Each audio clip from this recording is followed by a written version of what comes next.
Welcome to the Australian Roundtable podcast, coming to you live from Brisbane, Australia.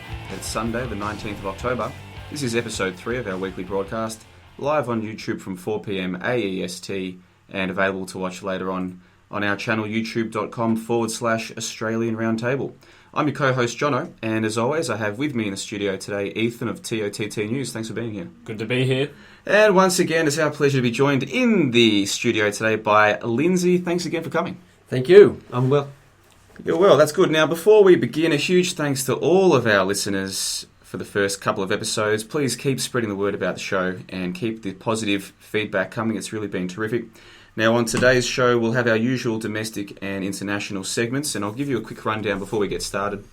On our domestic segment, we'll be talking about the latest news to do with the terror legislation that's been passed through our parliament. We'll be talking about a Courier Mail article that was in the paper recently that I know that Lindsay wants to have a little bit to say about. I've got some stuff to talk about. The East-West link down in Melbourne and the Herald Sun's reportage of the protests down there, and also a little bit of news from our friends at the Australian and the indoctrination that they think is taking place in our universities in this country. And then in the international segment, we'll talk extensively about the Trans-Pacific Partnership, which is being negotiated by some delegates in Canberra as we speak. We'll give an update on the Ebola outbreak and the media coverage of that. And then we'll also give an update on the Hong Kong protests taking place again as we speak. And if we get time, we'll also have some general discussion about where we think some certain things are headed around the world. But we'll jump straight into the news about the anti-terror legislation. And Ethan, I know you've got some more updates to offer us about that. Yes, well, for those listeners that have tuned into the first 2 episodes, may recall that I've gone over the 3 pieces of legislation that have been introduced and or will be introduced by the end of the year. Went through the first one, and last week I gave an update on the second piece of legislation, the amendment to the Foreign Fighters Bill, talking about extensions, including searching a person's home and not letting them know for up to 6 months, searching a neighbour's home. And now there's been, in the last week, another expansion into the proposed debates, because this is still being debated, and this has raised even more concerns. And I'll just go through the information that has arose within the last week. There's going to be a major expansion of facial recognition in Australia under these proposed amendments at airports, under the guise of under the justification of stopping passport fraud. So this is what they're saying. Gentlemen are saying we're going to expand this to stop passport fraud. And the way that it's going to work, photographs of millions of Australians will be stored by the Immigration Department, and this biometric data could extend to fingerprinting and iris scanning. And this is for Australians and foreigners that are travelling in and throughout the country. And the legislation also clears the way for Australians and foreigners to be photographed leaving and returning if they go through automatic passport gates. The statistics that the mainstream media have been saying this week, and the debates in the Senate have been suggesting, are that an estimate between 40 and 60% of the 35 million travellers leaving and entering each year will be under this, that use the the automatic gates. So it's very concerning, and thankfully the Labor Party have opposed this, which, although it is a false paradigm between 2 parties, this is the first sign of opposition that we've seen throughout these terrorism debates, which is an interesting thing. And they're obviously opposing it due to transparency about how everything will be protected, how the privacy of these people will be protected. Because if it does get hacked, obviously most smartphones and whatnot are finger activated or activated through fingerprints, and the world's increasingly going to digital constantly as we progress, more into the 21st century.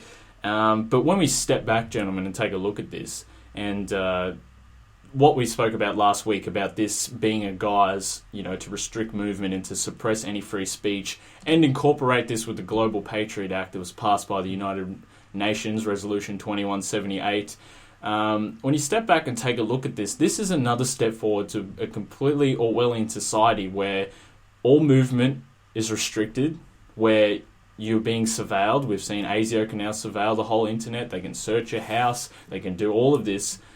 And now facial recognition, fingerprinting, iris scanning at airports under this broad definition of terrorism, which, as David Cameron has said, goes to include anyone that opposes the system. And I think this is very concerning because this second piece of legislation, although restricting us here at home and stopping us from apparently going to conflict zones, right here at home, with the 12-hour curfews that they want to enforce, with the control orders, preemptive detention, this second legislation is shaping up to be one nightmare of a legislative piece. What do you think, Johnno? Yeah, and it seems to me as though it's getting a lot less coverage in the media than some of the other parts of the legislation were, and probably because this one's a lot harder to sell to the public. I mean, a few weeks ago when they passed the legislation the first time around, it was immediately after that Newman Hayter incident in southeastern Melbourne, and although many people could see through that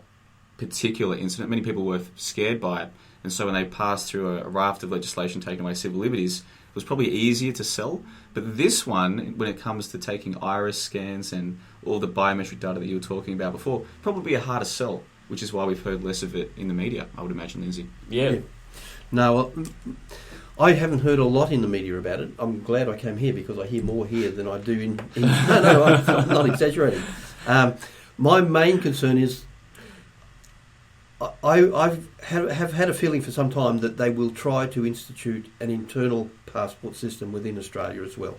And that's one of my concerns, because then they really will have us nailed. And they'll tell us when you can leave a town and when you can go where or whatever. Well, when you step back and actually try to put these pieces together, it becomes completely obvious. And now under this second legislation, which obviously isn't getting covered by the mainstream media because of implementations like this, you're going to be prosecuted on your beliefs and your ideologies rather than your actions. And because of this, you're not going to be able, who you associate with, everything's going to be restricted. And then the first legislation, every part of your life is monitored, and it's scary stuff. And if we don't start discussing this and opposing this right now and stop these legislations in their tracks and try to raise the word about it, once this legislation and the data retention legislation comes through, we're in big trouble, Lindsay. I really think we're in big trouble. Yeah, straight after the Cameron outburst, I suppose you could call it an outburst,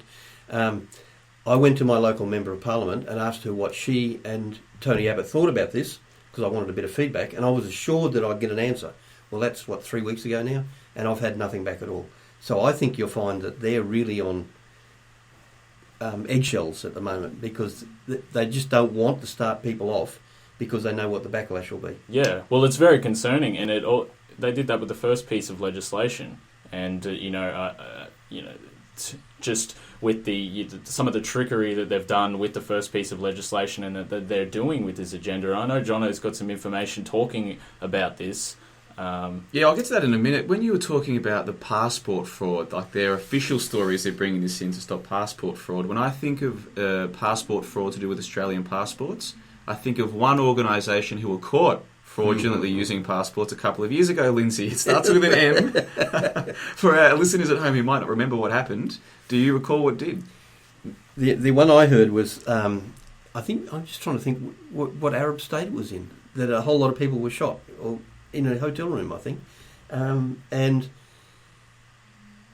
I've got to be a little bit careful how if we spell it, will they understand if I spell it? It was the Mossad, wasn't it? They were caught, and of course they're supposed to be our close allies.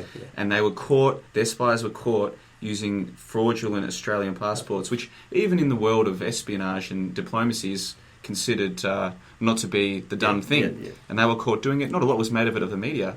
And look, I'm sure passport fraud happens all the time, but when you say passport fraud to me, that's the only time I remember it happening. And I don't think that these changes to our laws are going to stop that kind of thing. No.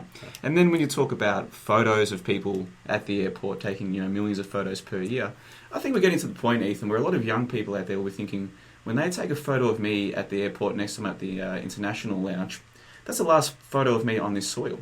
Because this place is very quickly becoming an Orwellian state to live in. And I know that you, in particular, see it getting worse. Yeah, no, absolutely. And I'm still trying, as I mentioned in the last podcast, I'm still trying to piece together with the second legislation and the Global Patriot Act that's been passed, to make an article or to make a video on it, but it's concerning. And I encourage everyone who hasn't looked into the second piece of legislation to go and listen to the first two podcasts if you haven't, and to do your own research, because when you actually step back and look at the pieces of the puzzle, it's about restricting our freedoms, it's about restricting our free speech, and then we're going to be trapped. We're going to be trapped in this country because they're going to start cancelling passports, and it's concerning. Which leads me to my next question. I know that you've done a lot of research into all of this. Obviously, in the US, they have these no-fly lists, and you might not even know that you're on one. You'll go to book a ticket or go to the airport and, hey, sorry, buddy, you can't board this plane. Yeah.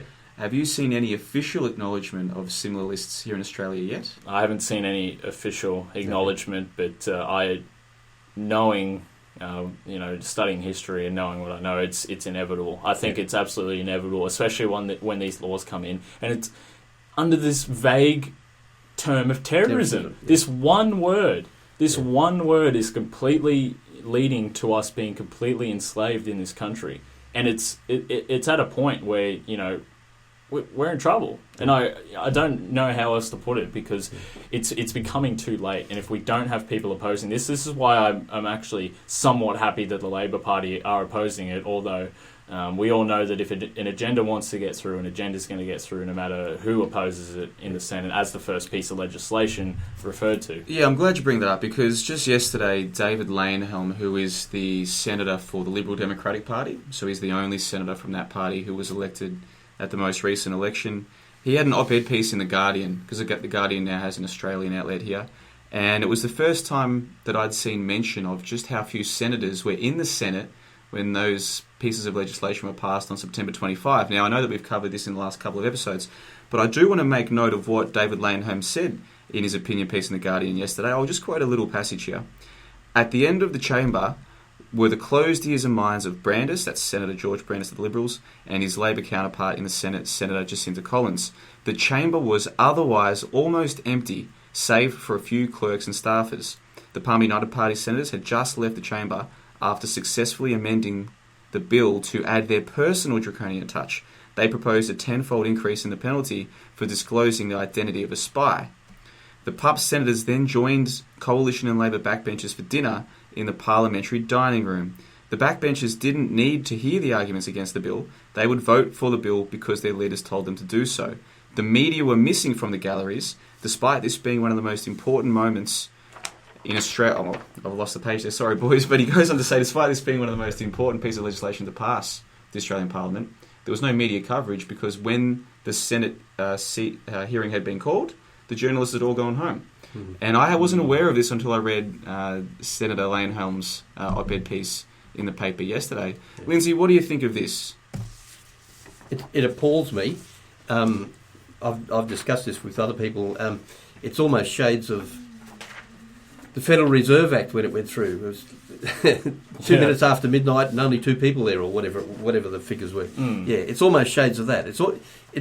I don't think it happens by accident. I think this is definitely organised to be like that. Yeah. I watched the debates live for the first piece of legislation, and it's legitimately 4 people in the room. It was Ludlam and the other senators were in there. Brandis was sitting on the other side, and there was the whole thing was empty. There's hundreds of seats in there, and 4 or 5 of them were being filled. It was really, and we spoke about this in the first podcast, how we referred to the National Defence Authorisation Act being passed on New Year's Eve.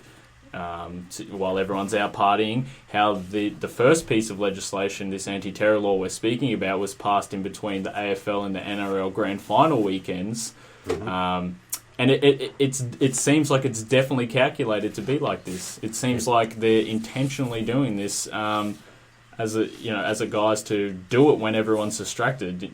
Yeah. Apologies to Leyonhjelm. I will just repeat that last part of his quote because it does deserve being repeated.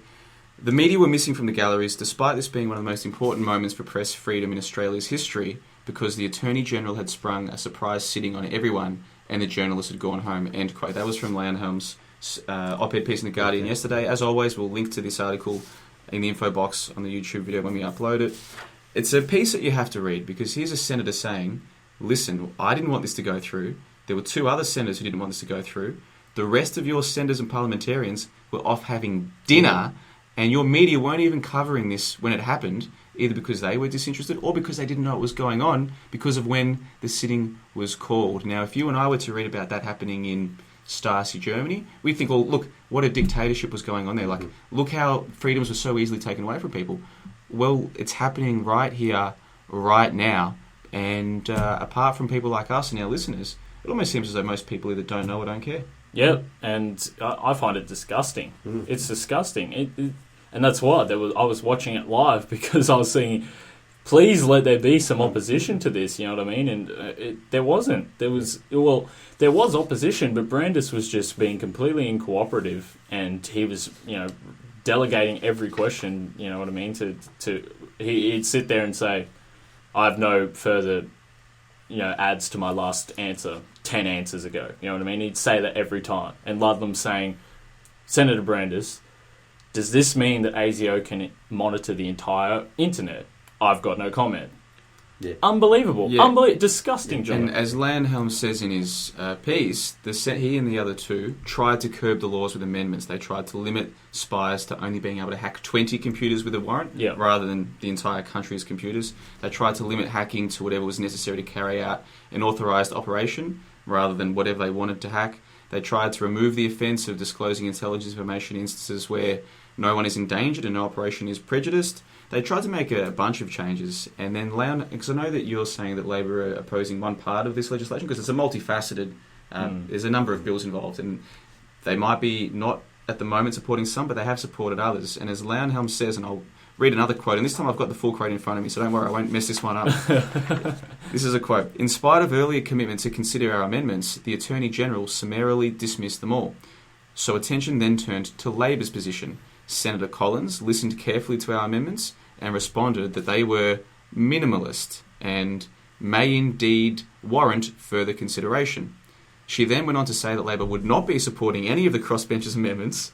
Collins went on to explain that Labor would vote the government's bill into law, but would consider fixing up the law at a later stage. End quote. That was a senator representing the Labor Party in the Senate with regards to that part of this legislative change. These are the people that we're dealing with. They'll even say, we don't think that these are good laws, but we're going to vote for them anyway. And then the thinking person has to ask themselves, why? Yes, exactly. And why won't they answer when you ask your member? That's the other thing that's upsetting me. You can't get any sense out of your member. They're supposed to be our representatives. You ask them why they're doing that, and you get no answer back. I'll ring you back next week. No.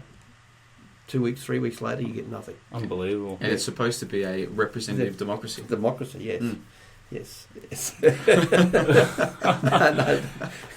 Yeah, it is. It's very frustrating. And there was an article in the Courier Mail this last week about exactly that. Somebody was lamenting one of their, what would you call them, freelancers, or somebody came in and were lamenting the fact that people were becoming disenchanted with our democracy. Well, wonder why. Yeah. And Mick Raven, who lives down in Sydney, has a radio show called The Raven Report.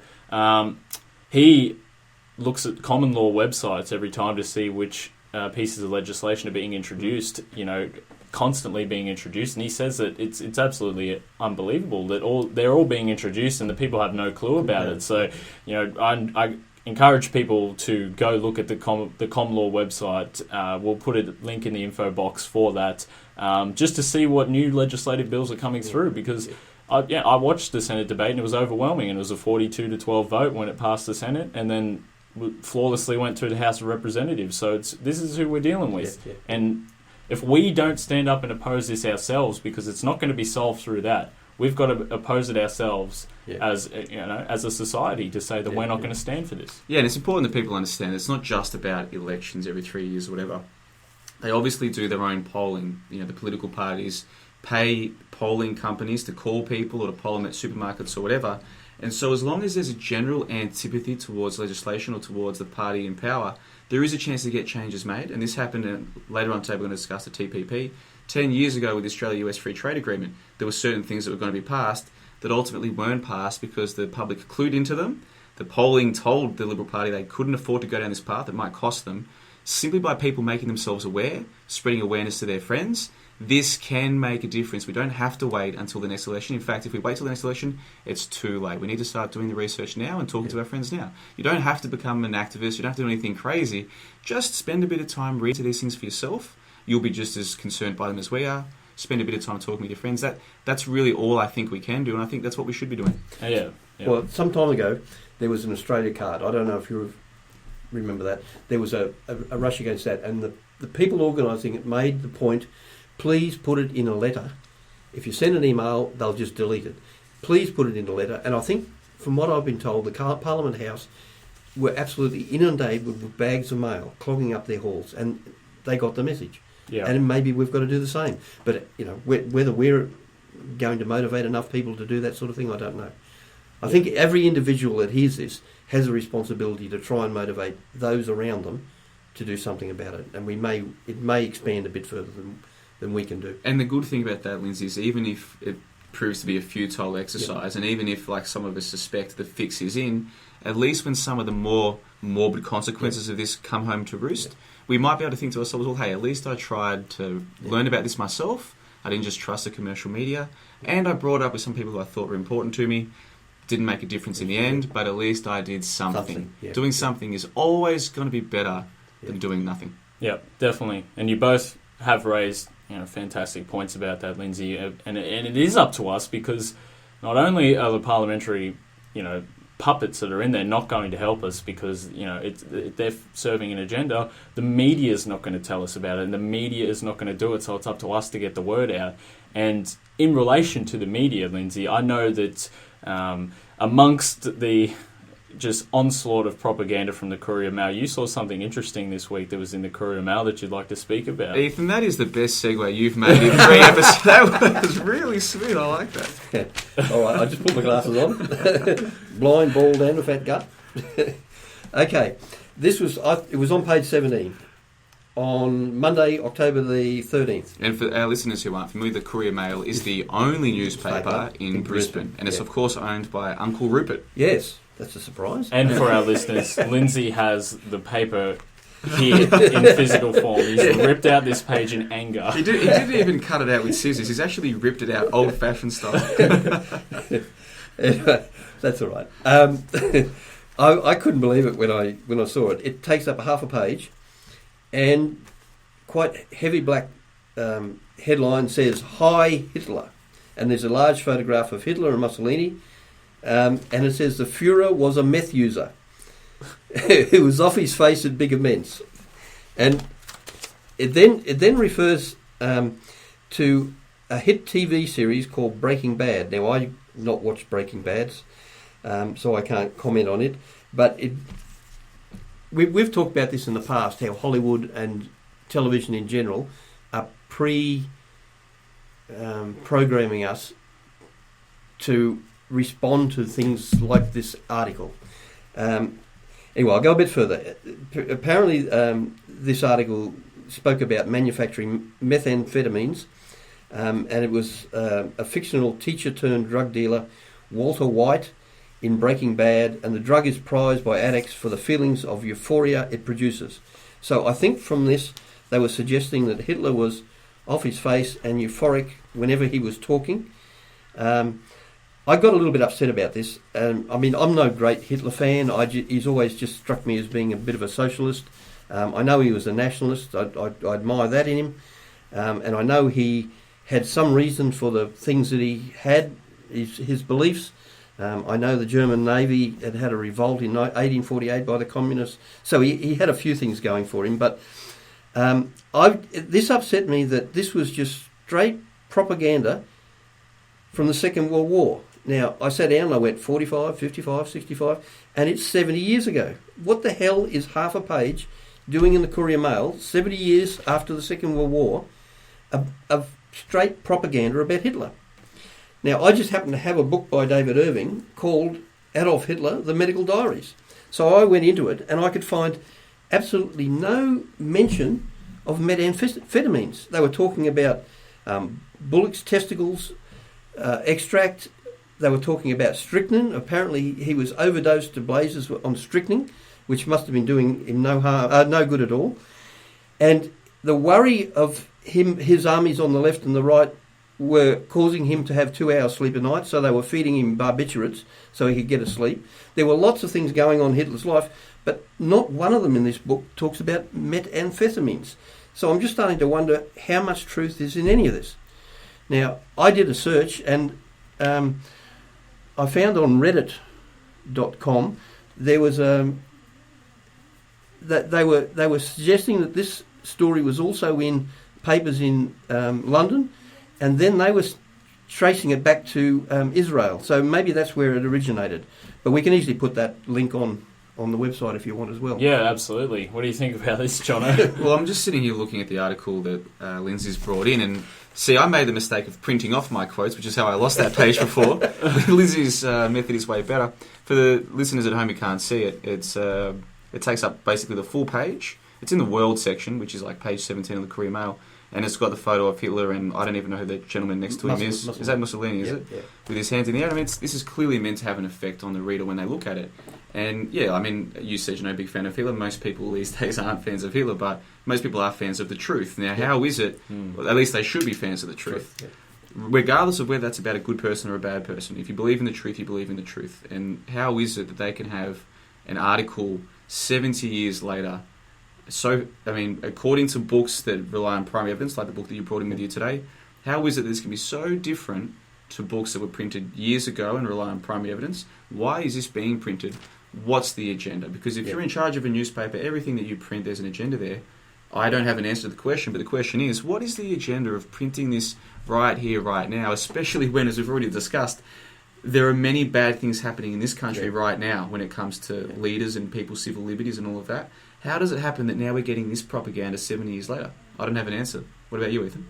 Must have been a slow news week, Lindsay. It might have been the slow. Oh, well, to be completely honest, I thought I'd seen it all with the Courier Mail. I thought I've seen it all, but then you bring into that, it could, I suspect it might do something about because I've worked with people from the Courier Mail and some of the agendas that they do serve. I think it might be a bit of programming to remind the people of an evil dictator, remind the people of an evil dictator, remind them that there was a boogeyman that tried to take over the world, so many years ago, leading up to what we've talked about in previous podcasts about a potential third war, about how Russia's being demonized, about how Putin is arising as a global power and whatnot.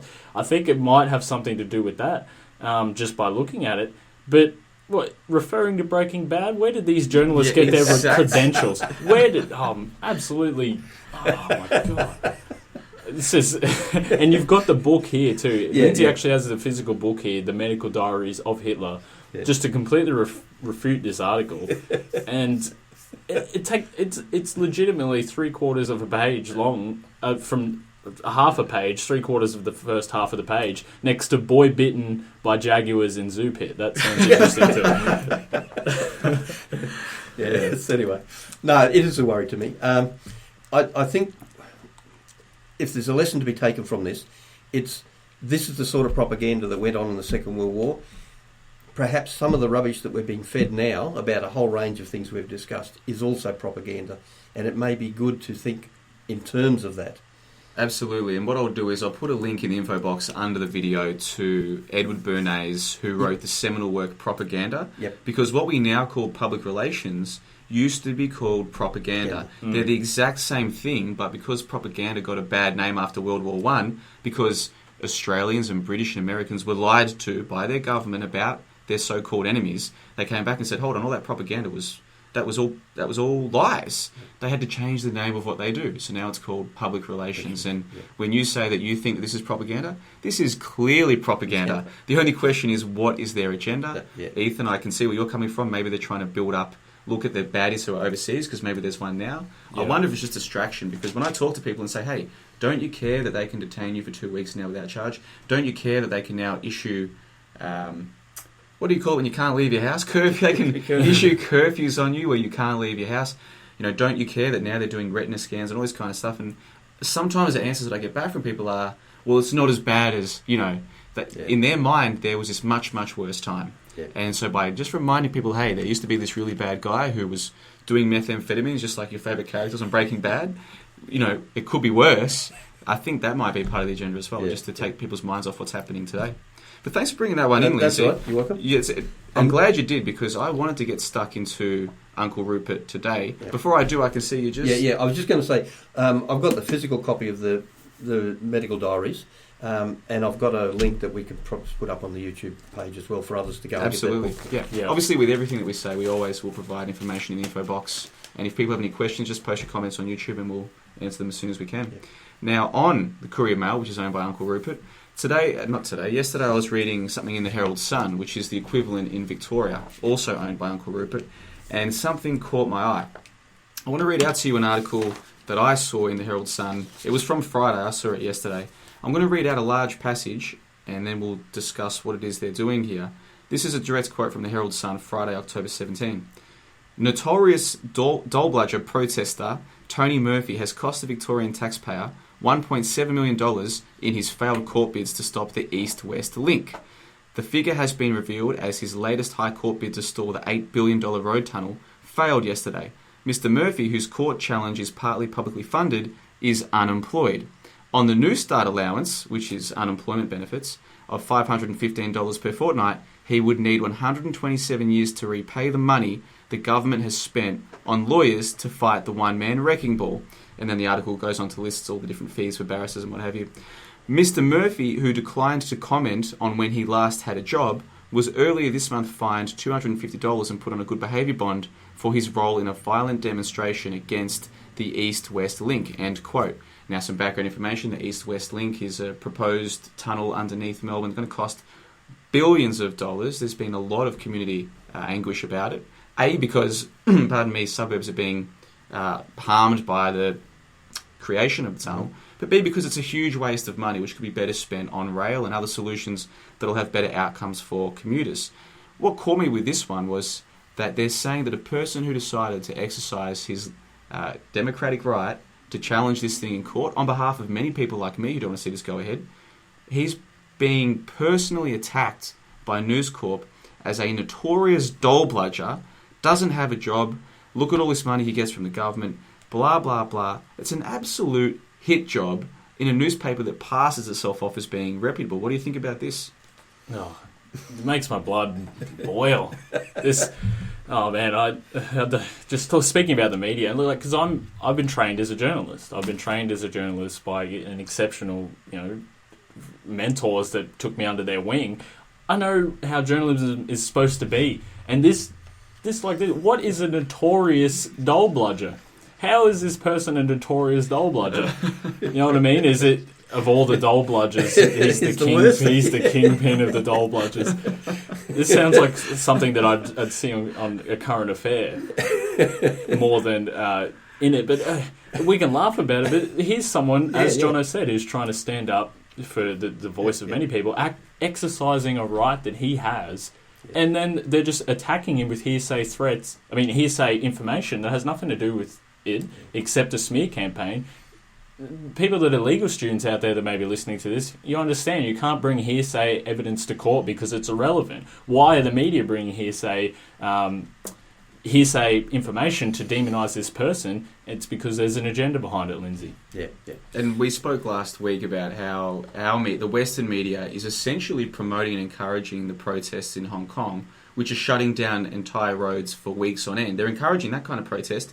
This guy takes his protest to court, and what do?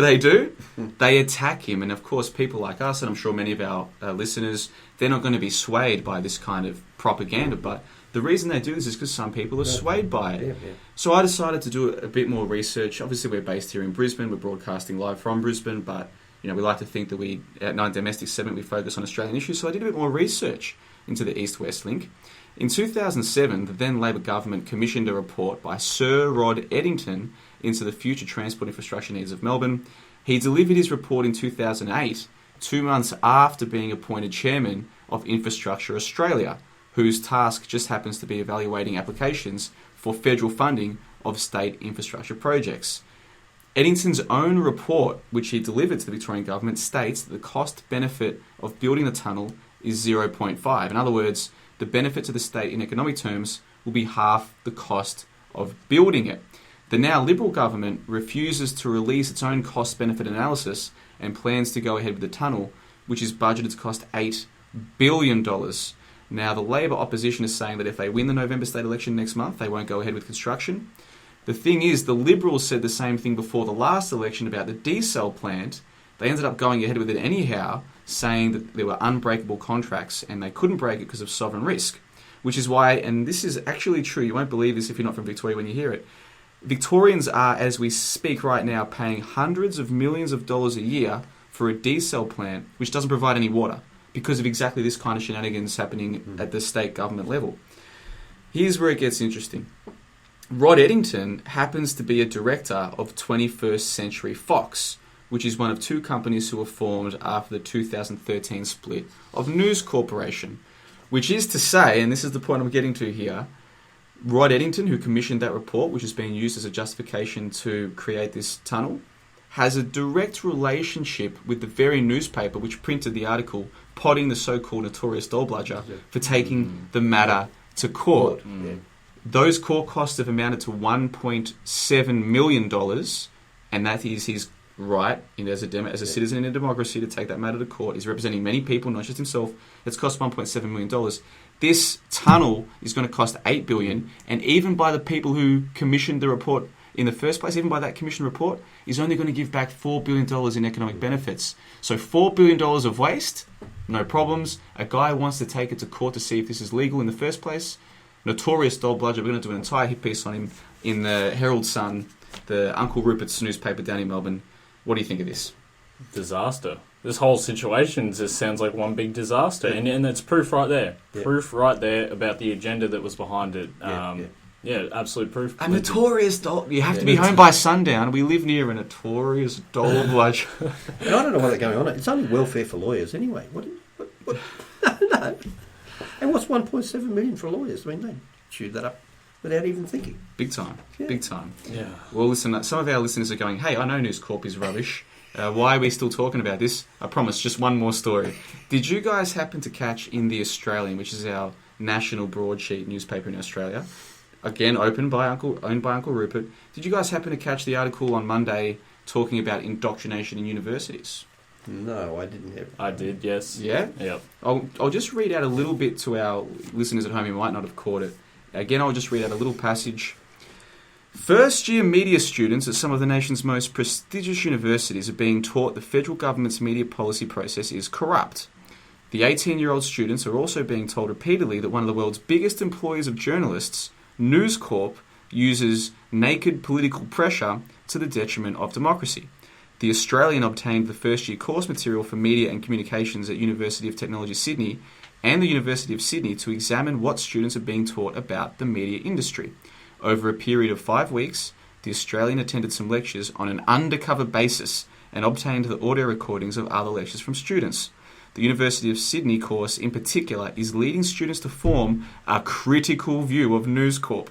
Lecturer Dr. Penny O'Donnell teaches students that News Corp newspaper's 2013 election coverage was driven by a corporate fear of the NBN, a claim that has no factual basis and is incorrect. End quote. What do you think of that? Lindsay, you weren't familiar with the article? You just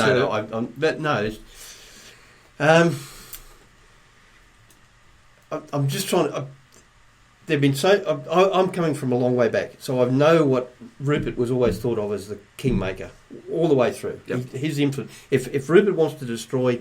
I might even been Gough Whitlam he destroyed by headlines in the newspapers. But we know what it is. So even this... It's so pathetic. I don't know what else to say. And you made a good point about that. And his newspapers were partially the reason you can argue that got Tony Abbott elected because of the demonisation of Rudd and the Labor Party within some of these major newspapers like the Australian and the Sunday Mail and whatnot. It's just blatant propaganda. You guys know that I've been very critical of the Australian so-called education system for a long time, and especially universities, because I think most of what they teach is crap. When I read about this, I was pleasantly surprised that they're still teaching something commonsensical at universities. Yeah, maybe people who own newspaper companies do use it for political leverage. I mean, that you shouldn't need to teach people that. No. But the fact that these people are even trying to pass it off as being controversial, it just shows you who really runs the agendas here in Australia, and it's not the puppets that you and I elect. And it's only the students in these universities that go on to be trained as journalists, and then they say, yeah, that's exactly what we do, and that's what you're going to do. So on one hand, they're saying, no, it's complete, disinformation. This is not what happens, etc. You know what I mean? And they're trying to make people hate News Corp. Hey, now come be a journalist, and we're going to teach you how to do the exact same things the same newspaper is telling you. It's one big farce. It's one big farce. It comes back to that saying, I can't quote who said it, about you tell who rules the place by who you can't criticise. Yes. And that's pretty much sums it up. I think that quote is attributed to Voltaire oftentimes, and it might be one of those quotes that's hard to actually pin on Voltaire, but it doesn't matter who said it. It's true. Look at who you can't criticise, and then you'll know who's really in charge. They're wasting article space about Hitler from 70 years ago. They're using their article space to complain that universities are teaching students to be critical of their reportage. One thing that News Corp isn't reporting on so much, and this will make a nice little segue to our international segment today, is the Trans-Pacific Partnership, which WikiLeaks released some information on earlier in the week. Before I go on to give some background information, boys, you are familiar with the TPP and what Julian Assange has been releasing about it? Yes, I am. Yeah, I'm not familiar what he's been releasing about it. I'm familiar with it from way back. It goes back to Keating. They were trying to implement this for probably decades now. Well, it's of critical importance to Australia, but also to the other 11 nations who are involved. So this is really an international and domestic thing, and I wanted to spend probably 15 minutes today talking about it. As we speak right now, there is a meeting going on between the lead negotiators of the 12 countries in Canberra today, the 19th of October 2014. That's happening right now. And then the ministers get together later next week in Sydney, and it's quite possible that they're all going to agree to this TPP by the end of next week. It might take longer. It could have been passed months ago, but there's a good chance that in the coming days or weeks, this will be passed. So today we're going to spend a bit of time giving a background on it and then discussing what we think of it. Now, I'll go through the 8 important facts about the TPP that we should all make ourselves aware of. And I've taken these facts from bewarethetpp.com, and I'll link to them in our description box under the video. But I'll go through these things point by point. As I just said, the deal could be signed by the 12 countries involved any day now. And as I said, there is that meeting taking place in Canberra as we speak. Point 2, only 1 in 10 voters have even heard of the TPP, because the mainstream media has failed to inform the public. So I found a poll that had been conducted, I think it might have been through Crikey, a central poll or something like this. It found that only 1 in 10 voters knew anything about the Trans-Pacific Partnership. Point 3, it's being negotiated in complete secrecy. So even though the draft texts, some chapters have been released by WikiLeaks, who of course are demonised by the mainstream media, other than that, we don't know anything about it. It's all a secret until it's signed. Point 4, the released texts reveal that the US is pushing for all parties to agree to be bound by what we call ISDS clauses, Investor State Dispute Settlements. And this basically allows foreign companies to not only challenge Australian legislation in transnational forums, rather than Australian courts of law, but to sue our government where it is seen to have enacted legislation that impedes on those companies making profits. And you might recall that when they tried to bring in the plain packaging laws here in Australia, there was talk about the government being sued. That would have been done by Philip Morris, I think it was, in Hong Kong, because our free trade agreement with Hong Kong has this ISDS clause. But that's the only country, one of the few countries who we have it with. If this happens with the TPP, the major corporations from the major countries will be able to sue our government. Not in Australian courts, in foreign courts. Point 5, the TPP could harm our pharmaceutical benefit scheme. And for our listeners at home, the PBS, the pharmaceutical benefit scheme, we have subsidised medications here in Australia, and the medications that are subsidised are on a list that the government provides, and then you get the medications cheaper if they're on the PBS. During negotiations on the Australia-US Free Trade Agreement in 2004, US representatives, under heavy lobbying from large American pharmaceutical conglomerates, pushed to allow companies to extend the life of drug patents for new uses, which effectively allows companies to have perpetual exclusive rights to drugs. And this is a practice known as evergreening. So what they do is, suppose you're a pharmaceutical company, you put R&D into developing a drug. The logic is you should get 10 or 15 years of exclusive rights to that drug. And that way you can make your profit back. Once that expires, the same drug can be made generically, and that generic drug will go on the PBS, right? Evergreening means that you can patent your drug, and instead of just getting the 10 or 15 years patent period, at the end of the 15 years, you patent it again for a different purpose. So maybe you originally use it to treat this particular ailment that someone might have, and that'll still be its primary use. But then after 14, you just say, oh, it can also be used to treat this other thing. And so you can just perpetually patent it so the generic drugs can't come on the market, which completely undermines things like the PBS. Under the aforementioned ISDS provisions within NAFTA, the North American Free Trade Agreement, that was signed in the mid-90s, I think, a large pharmaceutical company attempted to sue the Canadian government to the tune of $100 million for not granting it a patent on a particular drug, claiming that this was an expropriation of intellectual property rights. And that could, again, happen here. Point 6. The TPP could subvert laws which protect the Australian environment. Under ISDS provisions within the NAFTA, a large resource company sued the Canadian government for $250 million as a result of Quebec's moratorium against fracking. So Quebec said, we don't want people pumping chemicals underground to extract oil or gas here. We're not going to allow it. So this company said, that's cool, you signed NAFTA, we'll see you in international court. We have more say than you do now. That's actually how these things work. Point number 7, the TPP could compel governments to legislate draconian laws regarding the internet. And the leaked chapters that we got, courtesy of Julian Assange's WikiLeaks, showed that Australia voted with the US to force internet service providers to block access to repeat offenders of copyright violations. We were one of only 2 countries that sided with the US to do this. In other words, if Lindsay decides he wants to research this show Breaking Bad, now that he's read the article about Hi Hitler, you want to download Breaking Bad and you do so illegally, once upon a time that would just be considered a civil problem at best. The company who produced Breaking Bad might be able to sue you in a court at best.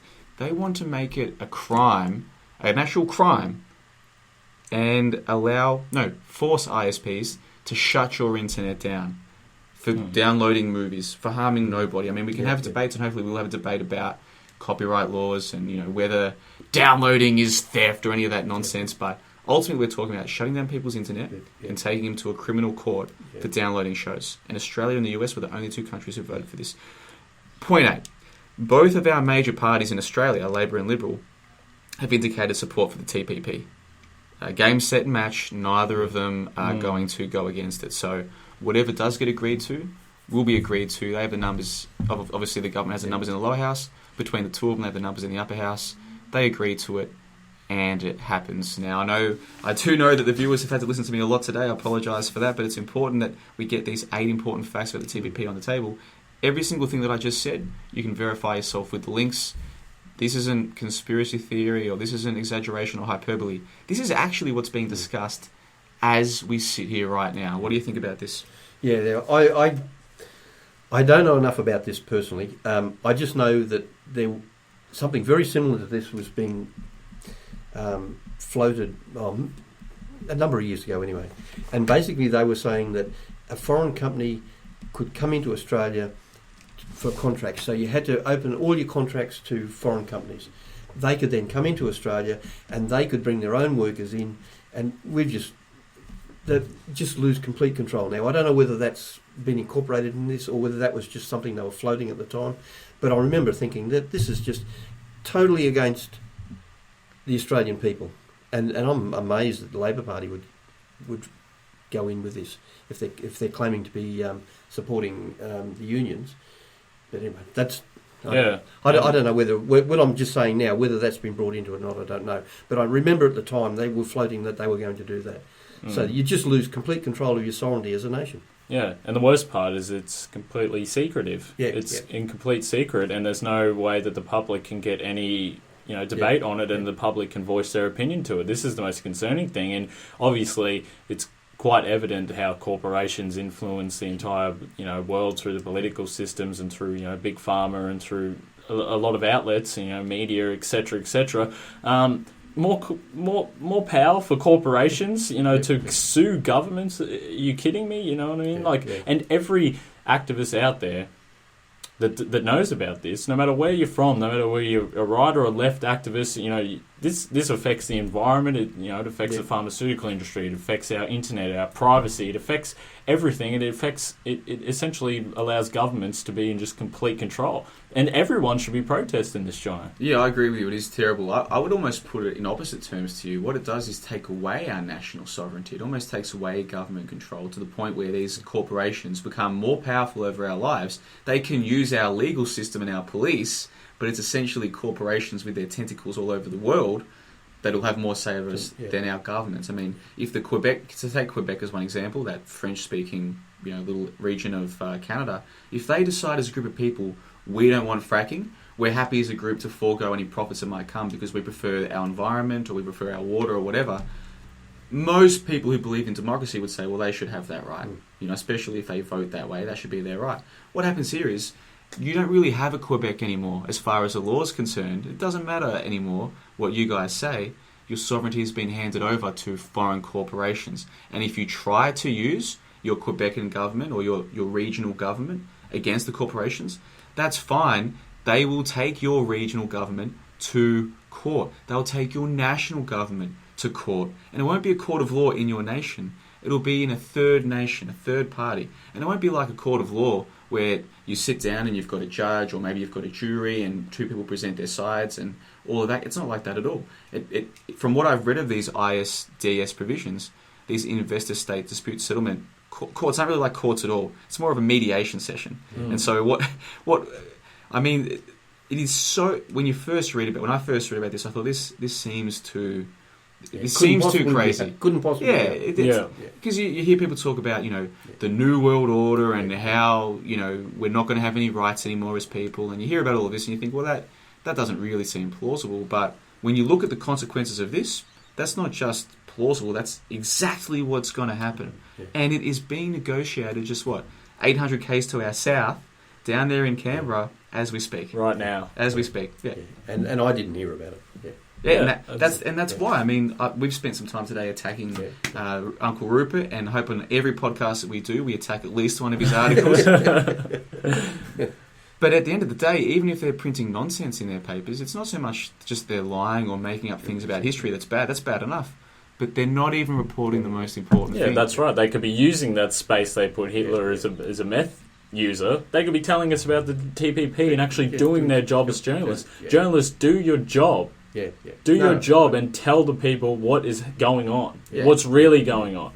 Well, you've worked in the media, obviously, a lot more than I have, Ethan. Do you really think the journalists at News Corp at Fairfax actually get to decide what gets printed? From personal experience, the program that one of the programs I was working with in 2012 was about the community of Brisbane, about Brisbane, to see what's going on, to document a cultural history of Queensland for the State Library, and asking university students what was important to them and everything. Anything that questioned any authority, etc., was thrown back by the editor, saying that we can't do it when you'd have to pitch your ideas for the weekly news because of partnerships, because of etc. One story I tried to do was the outrage of public transport prices and the hand that the Queensland government has in that, and how it's all being manipulated to be that way, and it doesn't have to be that way. No, you can't run that article because this program is funded by the Queensland State Library, and we can't speak out against them. So going off of that, and with that program working with the Courier Mail, it's obvious either these journalists just shut up and do the articles falsely, as we've talked about last week with Udo Ufkost's his Russia Today interview talking about CIA assets. I think it's clear that these journalists are either just shutting up and doing it, or they don't want to speak out because they're going to lose their job eventually. If you're the critical thinker journalist in it, you're going to lose your job. And the only people that are real journalists in these companies are some of the veteran intelligence reporters and some of these independent sort of ones, but their articles get pushed back behind Kim Kardashian's new fashion line or Kim Kardashian at the beach. It's all buried beneath that. Yep. So how do you win? And you know what people will say to you, some people who think they're smart but prove they're not with their line of thinking, they'll say to you, okay then, if they are doing this, if they're printing Kardashian stories, they're trying to make money. Obviously, that's what the people want. Obviously, the people don't want TPP stories. And I can see why that line of thinking might be appealing until you consider this. That same poll that I talked about saying that 1 in 10 Australians know about the TPP and 90% have no idea. The same poll also asked if, given that the TPP involves this issue, this issue, this issue, do you think it's something that you should get a vote on before it's passed through Parliament? And then on that question, 90% of people said yes. So clearly, once people have any idea of what this entails, clearly they do care. The problem is they're not being told about it. Yeah. I'll go further. There's a massive amount of votes to be won on this issue. Any party who could get out to the masses that there's this thing that's going to hurt their environment, going to hurt their pharmaceutical benefit scheme, going to hurt the internet, to name just 3 things that are important to most people. If there were a party who did run on this platform, I put to you that there's an enormous amount of votes there to be won, especially for a minor party, but even for one of the major parties if they decide to break ranks. So then you have to think through. You always think 2 steps through. Why aren't they campaigning on this? I mean, they can use YouTube, and there are independent news sources that get listeners. They could post to Reddit. There's a number of ways that they could get the message out, even if the mainstream media wouldn't report on this. So why don't any of our major parties, or the so-called minor parties like Pup and Green, why do none of them campaign on this issue if there's so much support for people getting a say on this before it's passed? And I think that's a testament to the argument about government being completely controlled. Absolutely. Because this, if any legitimate government was in power and there was a proposal to sue governments if corporations were going to, influence their tentacles throughout the world, you'd think that any government would say, no, we're in control of this country. We're not going to let international corporations, offshore corporations, run rampant and do what they want in our country. So I think that's a testament again to the control that is just influenced throughout all facets of life. I noticed some time ago that nearly every Prime Minister, within the first week or 2 of taking office, seemed to have to make a trip to New York. Yep.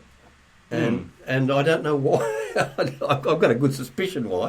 and that might answer your questions. Well, we discussed on episode 1 of the Australian Roundtable podcast, which unfortunately you weren't here for, that is a pilgrimage that all leaders, not just the new Prime Ministers, but leaders of Labor or Liberal have to make to New York to meet old Uncle Rupert without fail. Of course, when Kevin Rudd did it in the prior to the 2007 election, it was later leaked that he went to Score's bar in New York and supposedly touched up strippers or something. And of course, in proper Australian fashion, a leak that was supposed to make him look worse, his polling went up because he was such a stale character that people seemed to like him more when they found out. Shades of Berlusconi or somebody. Yeah, exactly. So it happens for both the major parties. Yeah. You have to go and meet Uncle Rupert.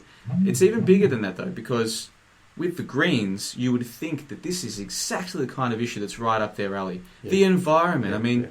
A lot of people vote Greens because essentially they just believe in statism and big taxing and big spending. Okay, there's a lot of people who join the Greens because they believe in the environment, protecting the environment. Well, what better way to protect the environment than to maintain national sovereignty and stop foreign corporations from being able to force themselves to let themselves frack on your land, for instance? And yet, the Greens, I've gone through their platform, I've listened to what they've had to say on the rare occasion they've said anything, and they express concern or like a philosophical objection, if you like, but they're not campaigning on it, not even close, no. And they could. So then you have to ask the question, why aren't the Greens campaigning on this? Yeah. And you'd think it'd be right up their alley too. Yeah. You'd think that the Greens, you know what I mean? They wanted to, if the Greens had any shot at even trying to become a minority party, this would be it. This is a massive thing. But as you said, there are senators that are voicing concerns over this, but no one's campaigning on it. No one's actually taking action against this, and that's the problem, Lindsay. Now you think of the hundreds of billions of dollars that are at stake for mining or energy companies, for pharmaceutical companies, for movie and video game companies, and all these companies who stand to benefit if they can subvert national sovereignty and use our courts against people. There's a lot of money at stake here, and anybody who knows anything about history and human nature knows that the people who are making that kind of money, their average life does not matter to them. Now, it seems pretty obvious to me that there must be a reason why the Greens aren't saying anything about this. The simple explanation would be because they're scared of backlash from the mainstream media, but the mainstream media has always been pretty harsh on the Greens, rightly or wrongly. So really, a new campaign against them, I can't see that being a particularly big threat. Right. So what else might have been threatened against them to stop them from campaigning against the TPP? I can think of one obvious thing, Lindsay. And now you think about this logically. If you're Senator Christine Milne, the leader of the Greens, and by the way, for our listeners at home, the Greens have something like 10% of the primary vote in elections. They've got maybe 6 or 8 or 10 senators in a 70-person Senate. They're a minor party in the true sense of the term, but they're about stable, and they have been at that size for 6 or so years now. If you're the leader of that party, Christine Milne, and you're on, $300,000 a year as a senator, I'm not sure, you get to mix with all of the elites of your city, and you're loved by the minority of people who like your party, you're probably leading a pretty good life. And if someone says to you, in implicit or explicit terms, that you can campaign on this issue, or on that issue, or this bunch of issues, and there's no problem, but this particular little issue, you might not want to make your own little toy over here, maybe you leave it alone. Because the people who are involved here, the money that's involved, is worth so much more than your political career or even your life. What do you think? Yeah. There was and I can't recall the name now, but there was a Green senator sometime in the past who took money to take the family overseas and then made a decision against the public's interest and against what she said she was going to do, and nobody came out and called her, you're corrupt or whatever, but it was pretty obvious that was happening. So there is a precedent for this. I'd have to go and do the research to give you the names. It was a long time ago. Yeah, I'd appreciate that, absolutely. Yeah. But then that wouldn't surprise me one bit. But ultimately, it comes down to trying to find a way to restore the House of Representatives to what their name is, representatives of the people. Yeah. Every single electorate should have someone that represents that electorate and doesn't represent a party or represent an ideology of a majority. Yeah. It should be old mate from the country representing his people, this person from the rural regions representing this person, bringing the issues, and the people should have some sort of a smart device or something, or some sort of a way to know if their representative is voting against that. It shouldn't be that, but it's been designed as this paradigm so that the majority agenda gets supported. And people like, as we mentioned, the anti-terrorism laws, the couple of lone Labor MPs and everything that were in there opposing it, they could actually get their voices heard. And it just comes down again to control and agendas at hand, Johnno. Yeah, and it's the point that I make to people. We know that before he became the President of the United States, George Herbert Walker Bush was the head of the CIA. Now, we know how extensive the CIA capabilities are today. We know how extensive ASIAL, Mossad, and all of these other organisations. We know what they know. We know some of what they know anyway. We know some of what they're capable of getting. And you look at your typical politician, you look at your typical high-profile person in the media, you think about the information that these people have on them. And then you tell me who really runs the show. Yeah. So when people talk to me, Ethan, optimistically about reclaiming democracy or making representative democracy representative again, I love the idealism behind it. It seems to me that we're at the point now where our solution won't be Parliament as it currently stands, so long as a small group of people control the media, which controls people's minds, so long as a small group of people control what's taught at school, which controls people's minds. There's never going to be such thing as representative democracy, because the supposed voters, the supposed democracy, they're not there to be represented. They're there to be entertained, they're there to be distracted, and you and I could go out there door knocking right now about the TPP, and we could tell people everything that we've told them today. And I put to you that a lot of people, they want to go with the flow, and the flow is controlled by a small group of people who are in cahoots with the big beneficiaries of the TPP. Yeah, no doubt, and I think you are right about that. I don't think, as we've just mentioned before, it's not going to be solved through the Parliament. It's up to us. It's up to people to build a community and try to do something this way, and to spread alternative information to like-minded thinkers through podcasts and through alternative media. It's the only viable solution, because there's no way that you can tackle it head on, in my estimation. Yeah. No, I agree. I just remember Pauline Hanson. They had about 20% of the population were behind her, and the media just did a job on her.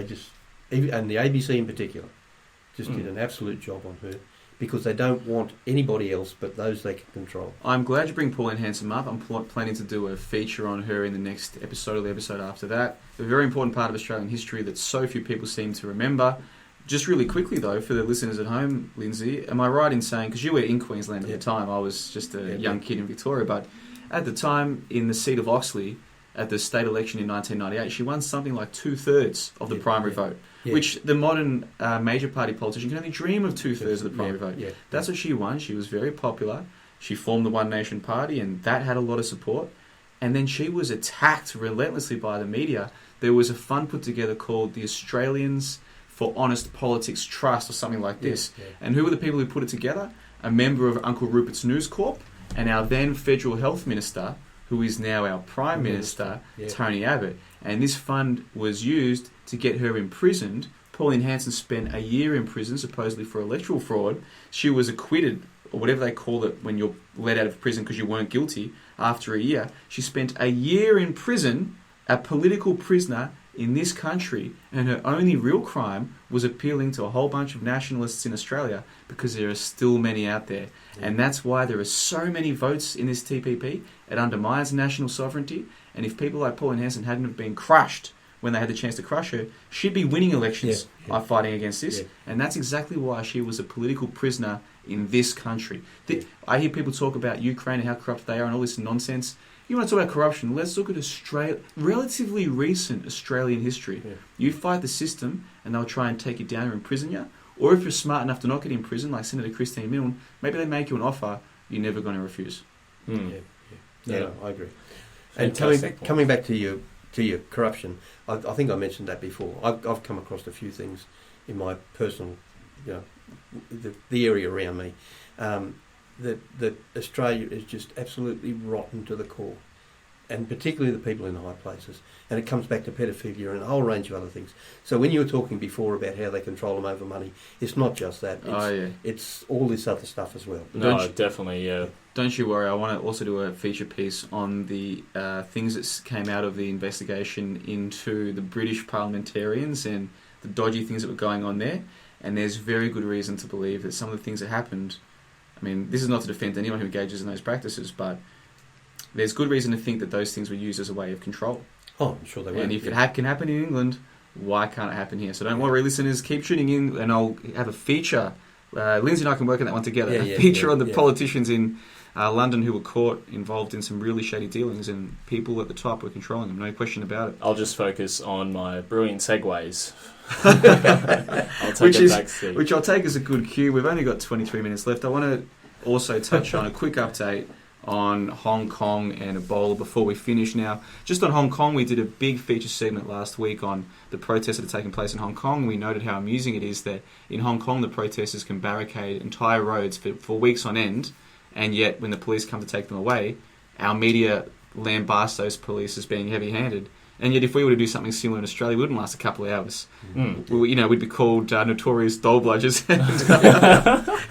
Or extremists. They'd take us down. Well, look, I just got a quick update on the Hong Kong one. At the moment, the mainstream media in the West are focusing on the fact that there was a woman named Paula Bronstein, an American photojournalist, who was among 24 protesters who was detained. This is a quote from the Wall Street Journal from a couple of days ago. Police used pepper spray on several protesters and detained more than 24 people, including US photojournalist Paula Bronstein. A representative for Getty Images said Ms. Bronstein was on assignment for Getty to shoot the protests, which have tied up traffic for weeks. They detained her for jumping on a car bonnet. Sorry, that was an end quote. They detained her for jumping on a car bonnet, although not all the media outlets reported that part of the story for some reason. So I went and looked into this Ms. Bronstein character, and wouldn't you know it, she's been on our shores before. She ran into some troubles on assignment in Australia during the 2007 APEC summit. And some of our listeners who are Australian might remember that was a summit where the Chaser Boys hilariously got in dressed up as Osama bin Laden through the really tight security. I think anyone who tries that this year will be shot on the spot. Anyhow, this is an article from the Sydney Morning Herald, which is the Fairfax. Back then it was a broadsheet in Sydney, our largest city. This is a quote. This is from 2007, by the way. September 11, 2007. This is a quote. A photographer sent crashing to the ground by police during APEC protests in Sydney at the weekend has called for inquiry into police actions.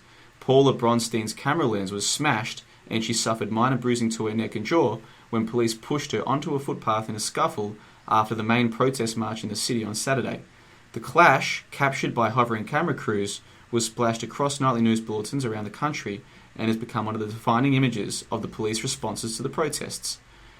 It was after we'd been taking shots of this woman being arrested and we were back on the sidewalk and the police started yelling, "Get back!"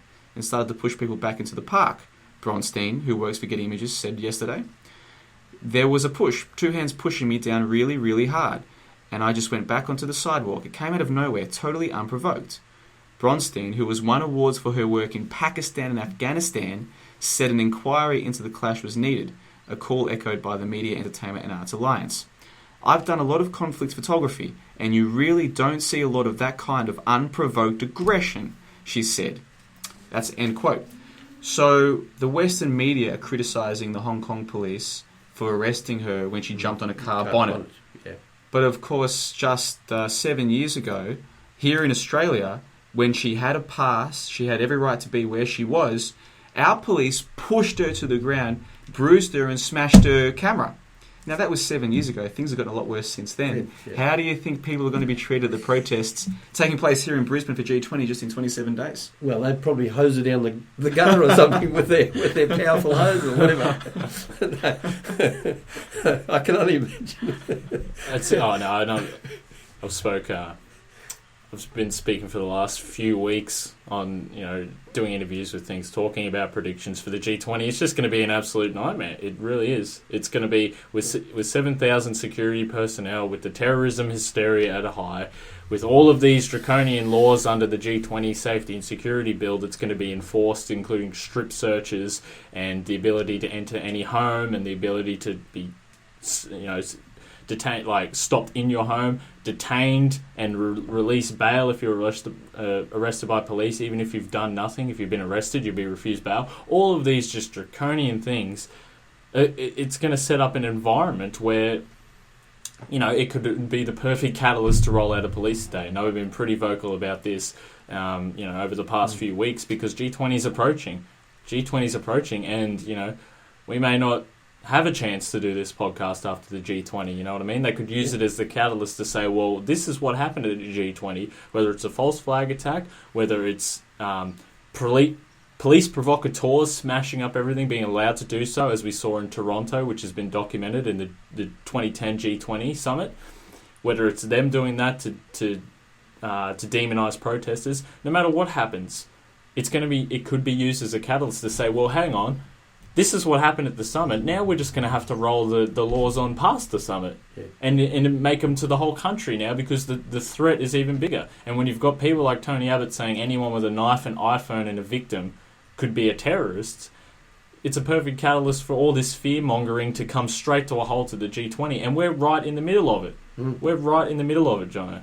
I'm about 5 k's to the south, so I should be just outside of the exclusion zone, but you think about it, in 4 weeks' time, they could extend that exclusion zone to encompass the suburb that I'm in. Yeah, or alternatively, if I'm coming from the other side of the city, I might not be able to get here. Yeah, exactly. I'd have to go around their exclusion zone. Yeah, because police are going to be able to direct traffic wherever they want. Yeah. That's part of the clauses, and the major roads are going to be shut and everything. It's just, and we've gone back to speaking on the catalyst for a police state. There's no real reason for these leaders to be meeting here. The real G20 meeting happened up northern of the country with the G20 of the bankers, of the financial institutes. That was the real G20, because they're the ones that are essentially in charge of things. This has no grounds whatsoever to be held in a major city where it disrupts everything, where it costs millions of dollars for the taxpayers, other than to set up a catalyst for training, for a rollout of something, or for a big event, because they could just have it on some island somewhere. Yeah, I agree. But they have to have it in major cities, under the justification is it will put the city in the limelight for tourism, etc. Ridiculous. Leads to my question for you two, because I didn't realise that those meetings in Canberra and Sydney taking place tomorrow and next week regarding the TPP, I didn't realise they were taking place until recently. Do you think it's a coincidence that they've been planned for this week and next, and the G20's here in a few weeks' time? Does that seem like a coincidence to you? Do you think it might be something more to it? Well, it might be like the Port Arthur thing, where they had all the medical emergency people just happened to have a meeting, and all the world journalists just happened to have a meeting at the same time as they had the massacre. It's just, why wouldn't it be a... Yeah, well, it's an interesting coincidence that I didn't actually think of it that way. Thanks for bringing that up, Jono. Yeah, it's interesting, especially just with all the meetings that have been going on, and there's obviously meetings like the Bilderberg Group and everything that happen every year to decide what's happening. It just seems, in my gut feeling, that something is being planned, and with the entire world talking about Ebola, with the entire world talking about terrorism and ISIS, it's unbelievable. I just realised in our entire rundown we haven't really mentioned ISIS at all. This is our first episode. You know what? We've only got 15 minutes. They're still out there, folks. Beware. Look under your beds. Don't open the fridge without a bat in your hand. They're everywhere. And if ISIS doesn't get you, one of those notorious doll blowers will. We're living in dangerous times. Speaking of dangerous times, there's a nice little segue for you, Ethan. We wanted to talk about Ebola, and we've got a few minutes to do that. Now, last week we did do a feature bit on Ebola, and we discussed that it's being used to really frighten people in the US. That there hasn't really kicked up so far, the media scare here in Australia, although it seems to. I noticed on Late Line and 7:30 the last couple of days of last week, it was being used as a feature segment. So no doubt it's only a matter of time before there's a supposed Ebola case here in Australia. But what I wanted to talk about was how since last week there's been a big development in this Ebola scare, and that is that US puppet President Barack Obama has installed a person as an Ebola response coordinator. And he's being referred to by the mainstream media as the Ebola Tsar, like the SARS of Russia of 100 years ago. His name is Ron Klain. So this person is apparently in charge of coordinating the entire US government response to this supposed Ebola scare. So you'd assume that he'd be a doctor, right? And you'd be wrong. And then you'd assume that he has experience in the medical sector. And you'd be wrong again. According to the New York Times, his appointment has been criticised because he has no record or expertise in Ebola specifically or public health in general. So when I read about that, I thought, well, let's do some more research into this guy. I'm about to read to you a passage from the 2008 article in the Washington Post. After serving as a top aide to Clinton and Vice President Al Gore, Klain represented a company facing asbestos exposure lawsuits, the embattled drug maker Imclone, and two companies trying to win support for large mergers. He has completed his last lobbying assignment helping Fannie Mae with regulatory issues in late 2004. And, quote, yeah, that's the same Fannie Mae whose subprime loans were a major component of what led to the 2007 GFC, which lingers with us to this day, and the American economy still hasn't recovered. Ours has been growing at like 1% per annum in real terms ever since that GFC. While working with Fannie Mae prior to the GFC, they say that he helped the organisation overcome regulatory issues. So this is basically lobbying the government to do less to stop the company that he was representing. Here's another excerpt from that same 2008 Washington Post article. And I promise this is the last excerpt I'm going to read today.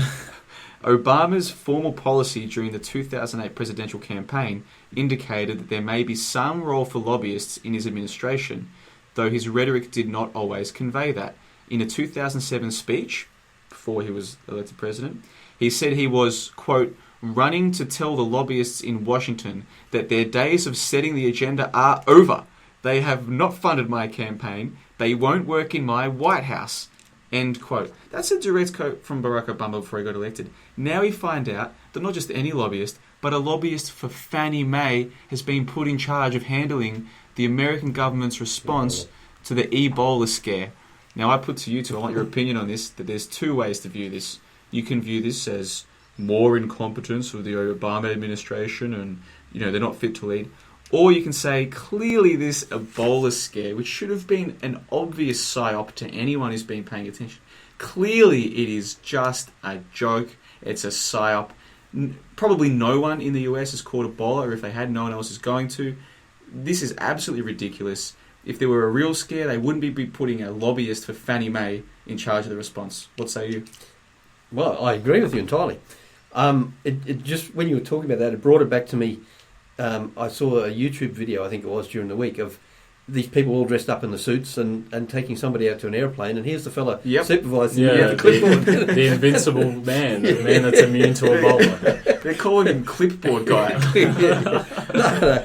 And you know, it's just exactly what you're just saying. You start to think this is being handled so incompetently, it can't be important. Yeah. Otherwise, they'd have somebody who was competent to do it. Well, I read Oxfam have come out and said that this will be the definitive pandemic of our generation, something along those terms. And they're really saying that this is a real threat. And mainstream media outlets and whatnot are also, and even people in the alternative segments like, alternative world, like InfoWars are saying that this is a threat as well.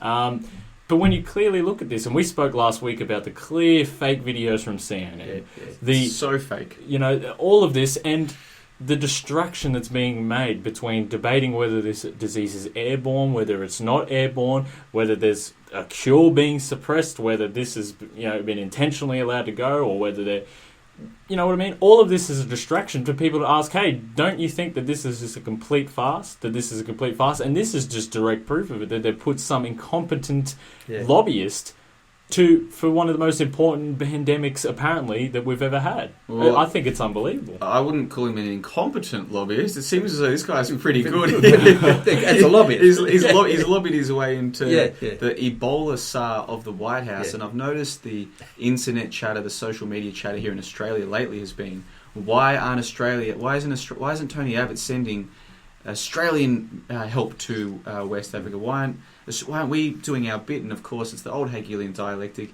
If they've got people saying, why aren't we fixing this? There's a problem to fix.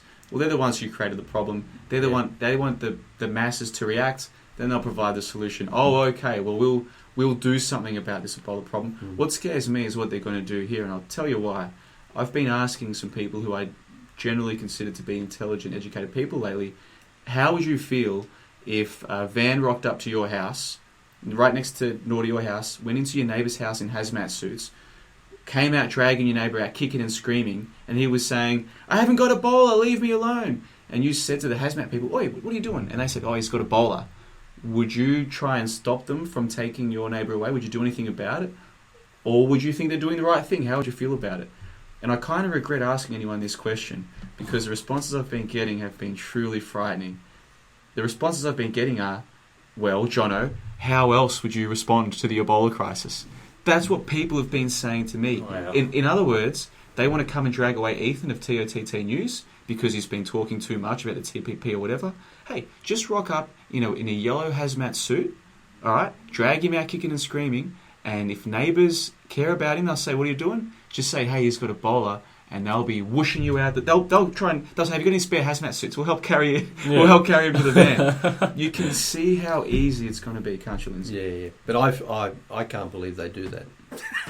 Well, we spoke last week about how in America it's pretty much been confirmed that can happen, and it could happen if they wanted to do it. They've said the CDC said that they you know what I mean. They can round up well persons. You know what I mean, that is suspected of maybe carrying the symptoms of Ebola, and you know what I mean, and it's frightening because we can sit here and joke about it, but what Johnno said, it could come true. Yeah. And I'm glad that you bring up the CDC, because anybody who watches films like Outbreak or Contagion will note that the CDC plays an interesting role in those supposedly fictional films. This guy, Ron Klain, the new Ebola Scare, the Fannie Mae lobbyist, he was actually played by Kevin Spacey in a 2008 telemovie. I've got the name of it here. Maybe I don't. There was a 2008 film. I'm having a bad one today. You're going to have to forgive me. There was a 2008 film, and it featured a fictionalized version of Ron Klain because the role that he had as some kind of government person in 2000. Kevin Spacey played him, the actor Kevin Spacey. Kevin Spacey, of course, also played a fantastic role in the film Outbreak, which is just one of those nice little coincidences, isn't it? That if they ever have to film like the real Outbreak, just call Kevin Spacey up again. Yeah. Just do the same job again. Yeah. Well, actually, it was interesting on the television during the week. There were two of those movies on the local television. So Okay, so And- I said last week that I don't really watch the TV. You're saying that on the TVs here in Brisbane, Yeah, they were playing movies like Contagion and Outbreak. yeah. I don't know what they were because I didn't watch them, but And- they were in the And guide. guess what premiered its new season just this week? Oh, The Walking Dead. Yeah, I heard about that. Walking Dead's back again. You can't make this stuff Yeah. otherwise. But it's there's been a lot of debate on this Ebola thing, and it's trying to get past all of this disinfo. And I said, you're not going to find out from a scientific community that's controlled by an agenda that are going to produce reports for the sake of producing reports to benefit those that are funding them and in control of them. You're not going to find it through that. Alternative media, you know what I mean? Most of these things are just completely plausible, like just irrelevant, and that don't have any factual basis between it.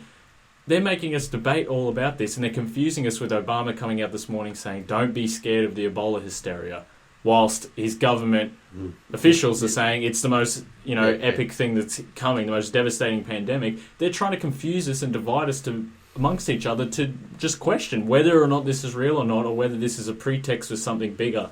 And we're still putting the pieces of the puzzle together, but people just need to critically think about this, John. And there's somebody online who I think is doing magnificent work. I mentioned him last week. He goes by the name Jeff C, and you can find him on YouTube at Free Radio Revolution, youtube.com/Free Radio Revolution. He's putting out like 5 videos a day, just exposing the clear fakery of the American ABC and NBC. And I mean, if we've got new listeners today who are saying, what does he mean it's a hoax? What does he mean it's all fake? Yeah, that's exactly what I mean. It is so... What is being passed off as real is so clearly fake.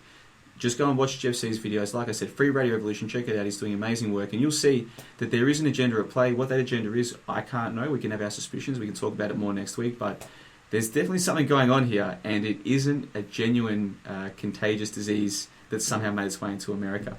Now, boys, we've only got a couple of minutes left. Before we go, I want to get just some final thoughts. Anything that you're working on that you want the listeners to know about before we sign off. Lindsay, any final thoughts? Yeah, this is just a throwaway thing.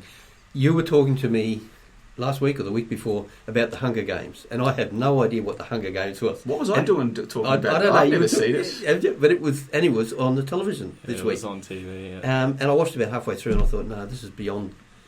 It was exactly what you're talking about. They were having people killing each other as sport, and I thought this is exactly what they're trying to do to us. Yeah, okay, no, I'm with you, mate. Yeah. Anyway, I won't. This is just a distraction, but I couldn't believe it. Oh, this is a bit of a coincidence. Yeah, no, you're right. Sorry, I confused Hunger Games and Game of Thrones. I have seen Hunger Games. That's the film. Yeah. And Game of Thrones is the TV series. Yeah. Hunger Games, and this is like targeted to kids. Yeah. And it's like what the government forces them to choose kids to go and fight each other And die. Yeah, and I've had people who are like 18, 19, who I work with, saying not just how much they like the show, but like how cool they think that is. Yeah. I'm not talking about just boys, like even girls, like how cool. This we're going to have to dedicate an entire show to discussing how messed up the media has made our people. Yeah, absolutely. Yeah. Make sure you don't download that film though, Lindsay, otherwise it's a crime. No, I went to bed after a while. I thought, I don't want any more of this. All right, well, thanks again for joining us, and we hope to have you again on the show next week. I've started doing my goodbyes before Ethan said his final bit. We'll do our goodbyes in a second. Ethan, I've been thoroughly working on my segue work while I've been away from it. This week I was on Truth News Radio Australia, truthnews.com.au. Harold Fenton did a fantastic podcast talking about the history of anti-terrorism legislation in Australia and how it's really just a changed term to mean anti-democratic because these undermine the basic freedoms that we do have. And I was interviewed by Marcus Forrest in Southbank to speak about the anti-terrorism legislation, so that's incorporated into it as well. But yeah, I encourage anyone, especially in Australia, who wants to check that out to go to truthnews.com.au. Harold Fenton's been doing fantastic work in Australian alternative media, also questioning alternative media, looking at it from an independent perspective since 2008, and so that's what's been up to me. That's what I've been up to.